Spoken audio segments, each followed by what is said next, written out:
Çempionlar Ligasında qaraşılmadık netijeler. Real Madrid Liga çempionunun debutanti Şerif'ten yengildi. Ronaldo son sekundda pökküyünü tora salıp yine de haterların ağzını yaptı. Barcelona kumunu işten ayırdı ve Lionel Messi'nin PSG'da ilkinci golünü uranlığı ve başkalar şu bölümümüzü.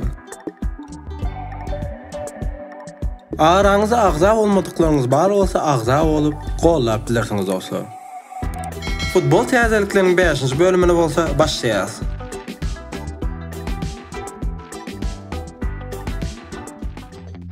Atletico Madrid'in baş təlimçisi Diego Simeone Rusiyanın Zenit toporunun orta qoruqçusu Vilmar Barrios'u öz toporuna çağırsa qov olacaqdığını Atletico'nun yolbaşçılarına xabar verir.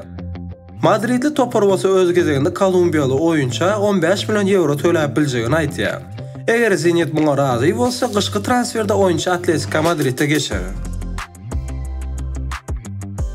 Barcelona'nın yolbaşçıları toporun qovu netije qazanıp bilmeyenliği üçün yoğuşdan değerleri. Toporda son quvaqlar netije qatır verdi. Baş təlimçisi Koeman olsa qıytqı vaxtın içinde Barcelona'nı terk eder.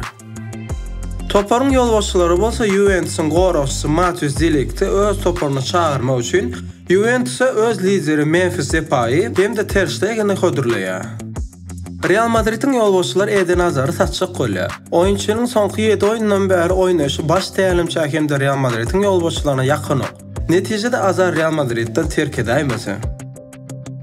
Real Madrid barada aydanımızda Liga çempionu birinci gezek tarixinde çıxış edici Moldovalı Şerif toporundan sensasiyalı utuluyor. Oyunun olsa qasağı 2-1 Şerif'in peydasına qutarıyor.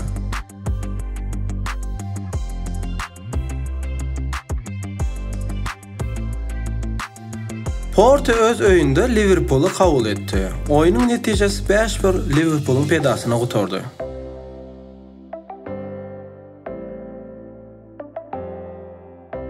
Ronaldo yine de Manchester bilen Villarreal dostlukda oyun 1-1 bariyaqqa sonqı sekundlarda utuş golunu getirdi. Ve bu goluna şey deyip jurnalistlere cevap verdi. Villarreal güçlü topor. Bizim toporumuza qatı qıyın oyun boldu. Men käbir oyunları qovu çıxış edip bilmeyen ve qovu netije görkezip bilmeyen. Şul oyunda hem men qovu oynap bilmedim. Yönde näçede netije görkezip bildim. Eğer şu oyunda 3 utuq almadık bolsak Manchester gruptan çıkacağına anam qalmazdı. Yöne ağzı verip olup stadionda qıjan köylülerimizin qolda vermende 3 utuğu näçede qazandık. Indi öňe tarap seyredip oyunumuzu bundan beýlem güýçlendirmemiz zerur diýip Cristiano Ronaldo bellidi. David De Gea bolsa ajaýyp sevklary bilen Manchester halas edip oyunun iň gowy futbolçusy diýen adymy nasip boldy. Rusya Zenit toporu öz öyünde Şweýçarly Malmö toporunu qabul etdi. Oyun 4-0 hasabı bilen Zenit'in peýdasyna oturdy.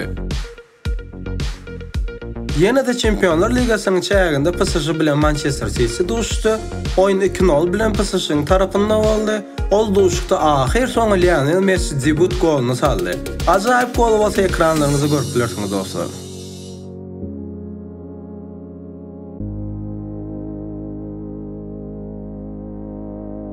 Bavaria bilen Dinamo Kiev duştu. Oyun 5-0 hasabı bilen razgrom edip Bavaria'nın Dinamo Kiev'i utmağı bilen bağlı oldu. Lewandowski'nin yayınlaşına bolsa söz yok. Bravo.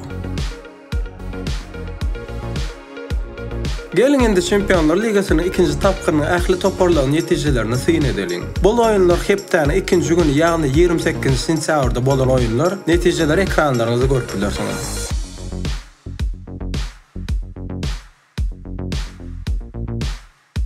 Hepten 3. gün bolsa oynanan oyunlar ekranlarınızda.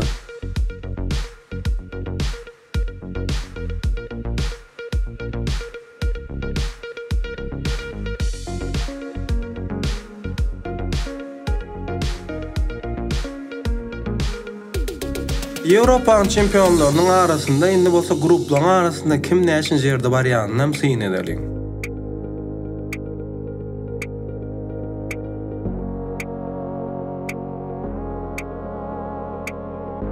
Indi bolsa dostlar Avrupa'nın iň güýçli çempionatlarynda öňümüzdäki dinç günleri näli gyzykly oýunlaryň bardygyna syn edelim. Angliýanyň çempionatynda bazar gün oýnanjak Liverpool bilen Manchester City göz satsak bolýar. Liga 1-de ütkeşik oyun yok, ýöne janköýerler üçin esasen hem PSG'nin janköýerleri üçin bolsa syn edip gören bazar gün saat 8-de Rennes bilen PSG.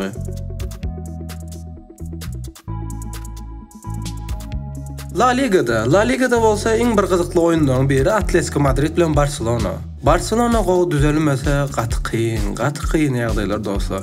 Şoň üçin üstünlük arzu edýäs Barcelona şu oýuny. Serie A'da Italiýan çempionatyna iň bir gyzykly oýunlaryň biri Atalanta bilen Milan hem de Fiorentina bilen Napoli.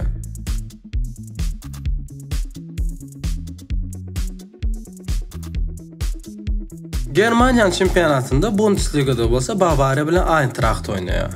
Bulan bir gyzykly oýunlaryň biri bolup biler.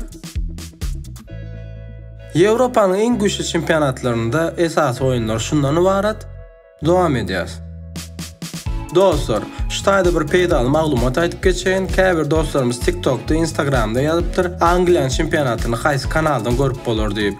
Bir kanal bar, ady Mono TV. Ol hem Türkmen Älim hem Rasputin'de öz milli kanallarymyň arasyna çykýar. Eger çykmasa şu kodu urup Angliýa çempionatyny izlap bilersiňiz. Dostlar, biz bolsa futbol täzelikleriniň 5-nji bölümüniň soňuna ýetip gelýäs. Halan bolsaňyz like goýup, agza bolmady goýsaňyz agza bolup, jaňjaga basyp izlap bilersiňiz. Hem de futbol täzeliklerini türkmen dilinde dinlemek üçin dostlarınız bilen paýlaşsaňyzam hoşal bolarys. Hemmäňiziň janyňyz sag bolsun.